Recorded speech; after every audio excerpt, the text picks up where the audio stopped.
Okay, so this week we are going to talk about in our series, Redesign Does Not Happen in a Vacuum.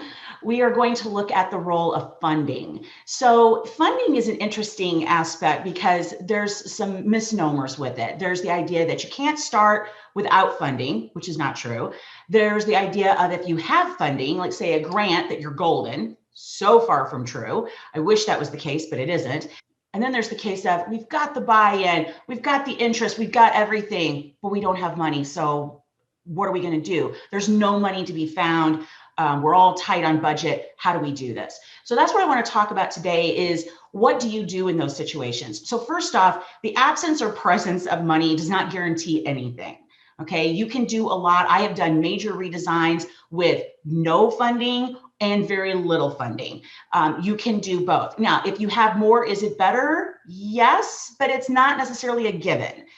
Because there's always going to be issues of execution. It's not enough just to get people in the room. And as much as we all like to think, if I got a stipend for this, if I was paid for this, that would motivate me. It helps in a lot of cases. It does not necessarily motivate people. Okay, doing something that they believe in and they feel like they're contributing to and they can get behind, that is often more motivating. Of course, we want to compensate people for their time and their expertise. But I do want you to be careful that thinking that if you just have stipends for all of your faculty or whoever's going to be working on this, that is going to elicit buy-in. It often does not.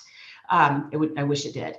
Something to keep in mind is, yes, should we secure funding before we start with a project?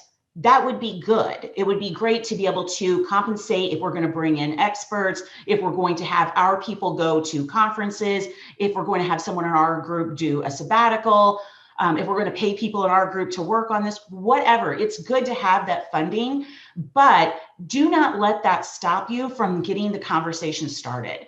Because again, funding takes time to get and it's not like, bam, we're on our way because we have it or we don't have it. It's going to come back to buy-in and people, which is what we talked about last week. And it's going to come back to commitment and engagement. That's really what it comes down to.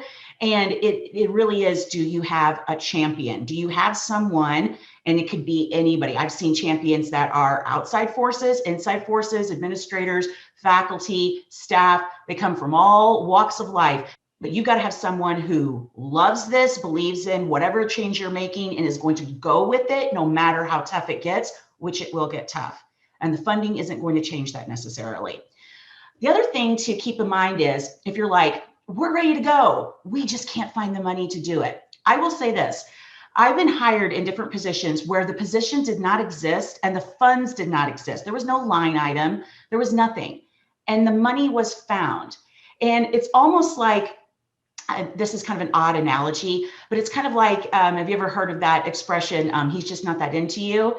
If someone is interested, they will find a way to make it happen, whether it's dating or whatever. They will find a way to get your attention or talk to you. The same is true with funding. If we are really interested in funding a project, it will happen. You can get creative. There's all kinds of buckets of money that, and we're not doing anything that's illegal or immoral or wrong or unethical. There are buckets of money that there are ways to use in creative ways that can be applied to different projects. The other thing that you can do is, how is that money going to be spent? If you're going to say secure an outside group or a consultant, or if you're going to do a conference or whatever, or you're going to do a sabbatical, that money doesn't all have to be secured and distributed all at once. There can be arrangements where it's like we have a contract that it's going to be for this amount, but the money is going to be secured in installments or distributed in installments so that it can work with the budget that you have.